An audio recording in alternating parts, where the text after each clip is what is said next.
Welcome to the lesson on the effects of rainfall, droughts and floods. At the end of this lesson, you will be able to listen. Hello there, I'm Detective Solomon. In my career so far, I've solved a number of cases. But there were a handful of them that proved to be very challenging. Hey, why don't you put on your detective cloak and join me to learn more about these cases?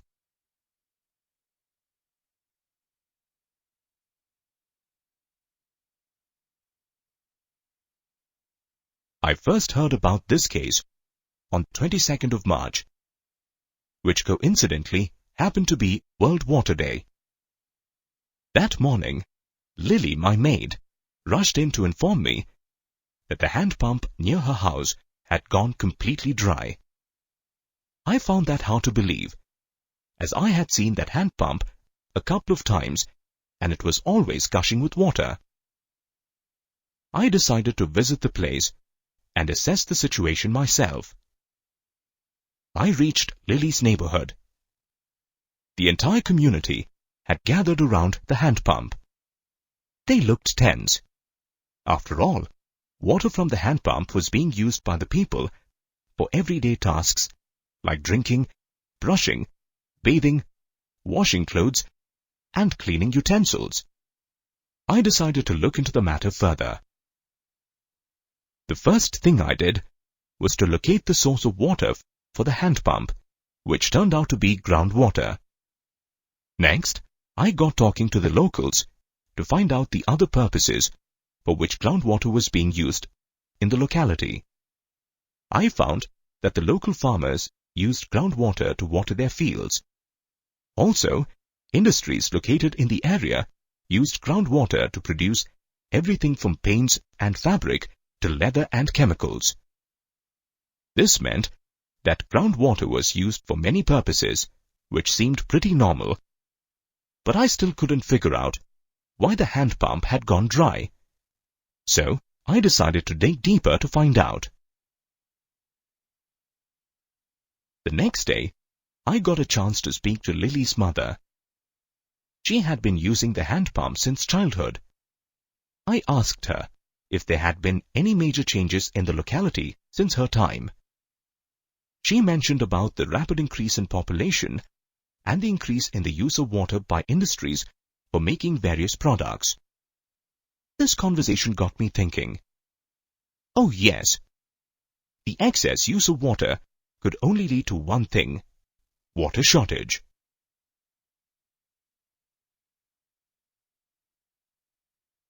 The same day, as I walked through the town, I noticed that the locality barely had any trees. Despite the fact that there were very few trees in the area, they continued to be cut down to make way for houses and factories. I also observed that concrete covered most of the land. As I stood there for a while, noting down my observations, the answers came to me in a flash. I had cracked the case of the dry pump. I realized that overutilization of water for various purposes had caused the level of groundwater to decrease. Moreover, the decline in the number of trees and the presence of concrete meant that the restocking of groundwater wasn't happening. You see, the presence of trees allows rainwater to seep into the ground. In the locality where Lily lived, there was little vegetation, which caused the rainwater to flow away quickly without allowing it to seep into the ground. Moreover, the presence of concrete in the area didn't allow rainwater to seep into the ground. In this case, people were utilizing water without caring much for the replenishment of groundwater and the environment on the whole. Naturally, the hand pump was destined to go dry.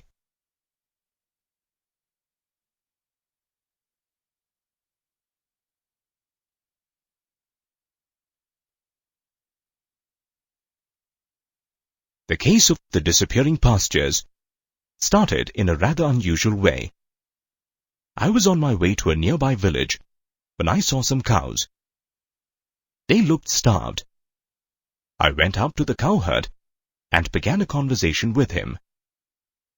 He appeared gloomy, as he told me how the green pastures in his village had almost disappeared, leaving the cows with no fodder. Disappearing pastures. I realized that I had a case on my hand. I began my investigation by talking to the villagers. It was common knowledge among them that the pastures were disappearing owing to the lack of rains for 2 consecutive years.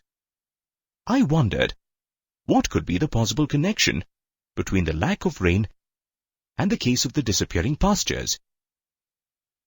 The search for an answer led me to the place where the green pastures once laid.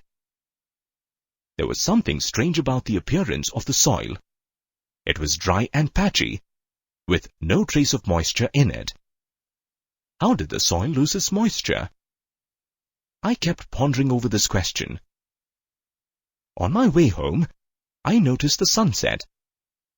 The sight of the sun triggered a chain of thoughts in my mind. Then it all came in a flash. I realized that the scorching heat of the sun caused the soil to lose its moisture. The trees also contributed to the loss of moisture in the soil by giving out the excess water through the process of transpiration.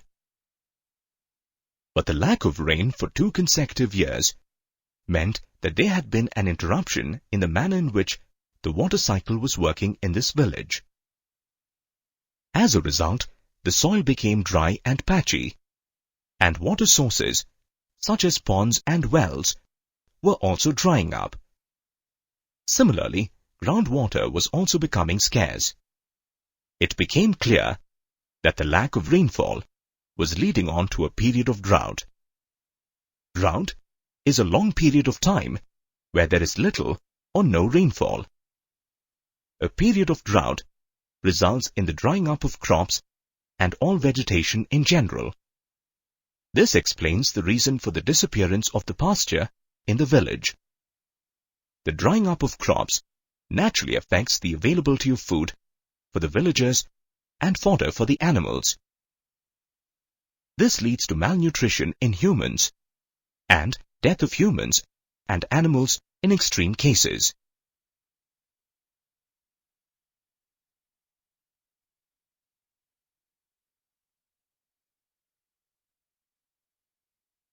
Had you made a visit to my neighborhood on the 12th of August last year, you would have been in for a rude shock. We were woken up by the sight of dead fish scattered all over the neighborhood, and no one had a clue as to how the dead fish got there. Naturally, my instincts compelled me to solve this curious case of the dead fish. I began my investigation by scanning old newspapers to find out if a similar incident had occurred anywhere in the world. Much to my disappointment, I couldn't find material to help me gain an understanding about this case. With a heavy heart, I went home, still pondering over the case of the dead fish. As I sat down to have my vegetable soup, I picked up a glass of water, when all of a sudden it slipped from my hand and landed in the soup bowl. The force was such that the vegetables got displaced and lay scattered across the dining table and the floor. As I angrily scolded myself for my careless behavior, I got down to clean the mess, when it all came to me in a flash. I had solved the curious case of the dead fish. It had been raining heavily for the past week. The heavy rainfall caused a drastic rise in the level of water in rivers, ponds, and lakes. The rise in the water level of these water bodies caused the excess water to spread across the city, causing floods. The flood water carried fish and other living animals with it. Once the rain stopped and the flood water receded, fish, cattle, and other animals were left stranded on the dry land, as a result of which they died. The damaging effects of floods were seen in the next day's newspapers. There were reports of submerged farms and land damage to property and to human and animal life. Gosh, floods cause a lot of harm.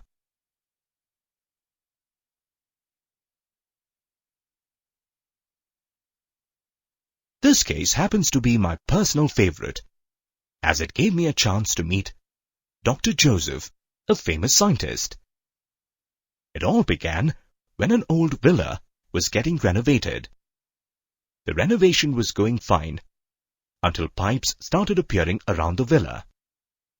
Moreover, the pipes led to an underground pit. The neighbors found it a little odd and asked me to investigate. I began my investigation by striking up a conversation with one of the workers at the villa and found that the pipes were being laid at the request of the new owner of the villa, Dr. Joseph, a famous scientist. To know more, I met Dr. Joseph. Dr. Joseph said that he was making a provision for rainwater harvesting, for which the pipes and an underground pit were essential. Rainwater harvesting? Now, that sounded Greek to me.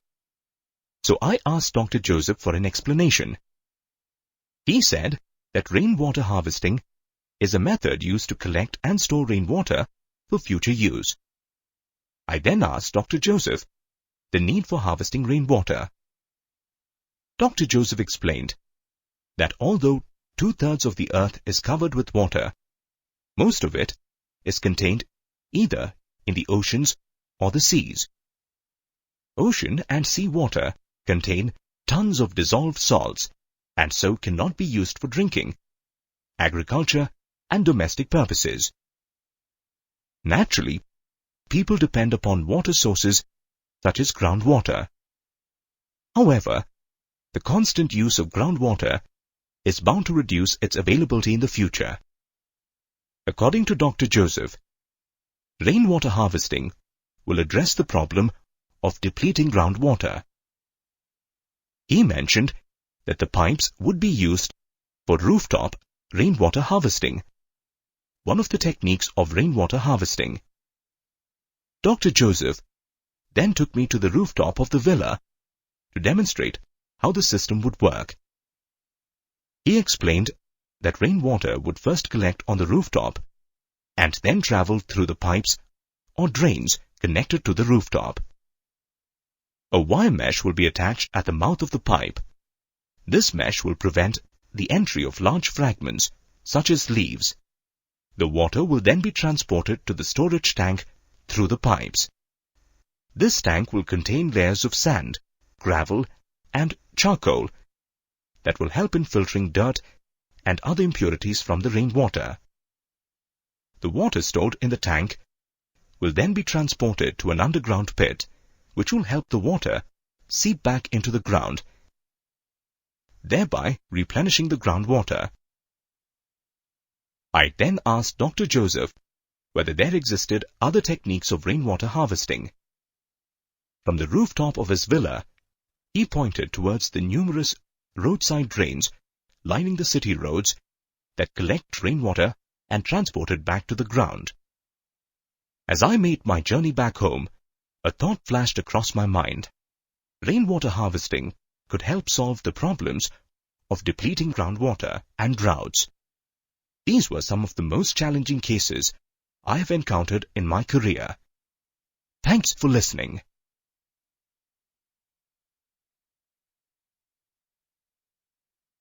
Congratulations! You have successfully completed this lesson. In this lesson, you have learned to list the consequences of lack of rainfall and of heavy rainfall.